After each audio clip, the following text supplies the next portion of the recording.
আজকে একটা অন্য টপিকে তোমাদের সঙ্গে কথা বলবো। সেটা হচ্ছে কালকে হঠাৎ করে আমার চোখে পড়ে যে আমার তরিস ব্লগ যে চ্যানেল আছে, তো সেটাকে মেনশন করে কিছু পোস্টটা কি যে ফেসবুকে একটা ফেক পেজ, সেখানে অন্যর ভিডিও আমি নিয়ে আপলোড করছি, এরকম একটা কিছু ব্লেম করা হয়েছে আমার নামে, বা আমার চ্যানেলটা মেনশন করে বলা হয়েছে। এইবার ব্যাপার হচ্ছে, তোমরা যারা প্রথম থেকে আমার ভিডিও দেখো, আমার সাথে আছো, তোমরা শুরু থেকেই জানো যে আমি ওই ফেক পেজটা নিয়ে কতটা পরিমাণে ভুগেছি, কি ফেস করেছি।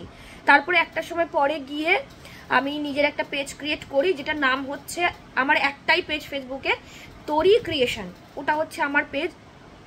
এইবার কাল থেকে দেখতে পাচ্ছি অনেক রকম ব্লেম আমার চ্যানেলের সম্পর্কে করা হচ্ছে, যে আমি নাকি অন্যর ভিডিও নিয়ে আপলোড করছি, এরকম একটা কিছু ব্লেম করা হচ্ছে। তো তাদেরকে আমি রিকোয়েস্ট করছি, তারা আমার একটু, আমি এই কমেন্ট বক্সে দিয়ে দেবো দুটো ভিডিওর লিঙ্ক, তোমরা একটু ওইগুলো দেখলে বুঝতে পারবে যে আমি বিগত প্রায় 3 বছর ধরে আমি এই পেজটা নিয়ে ভুগছি। আমি কিছু করতে পারিনি, একটা সময় পরে গিয়ে আমি ছেড়ে দিয়েছি।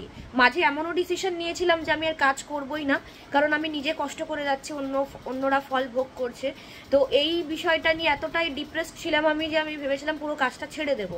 তারপরে অনেক মনকে বুঝিয়ে আমি নিজের একটা পেজ ক্রিয়েট করি, যেটার নাম হচ্ছে তরি ক্রিয়েশন। ওটা ছাড়া আমার আর কোনো পেজ নেই, আর ওখানে আমি আমার নিজস্ব ফেস দেখে, নিজস্ব ভয়েসে আমি ভিডিও করি।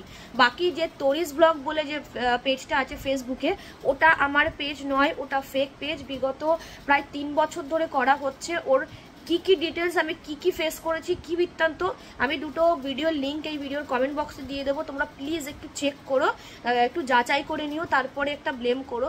আর ব্লেম করাটা স্বাভাবিক, কারণ তোমরা তো যেহেতু জানো না, তার জন্য হয়তো এরকম করে পোস্টগুলো দিচ্ছ, লিখছো। কিন্তু যারা আমার ফ্যামিলির সঙ্গে জুড়ে আছে, তারা জানে যে মাঝখানটাতে কি সব ফেস করেছি আমি।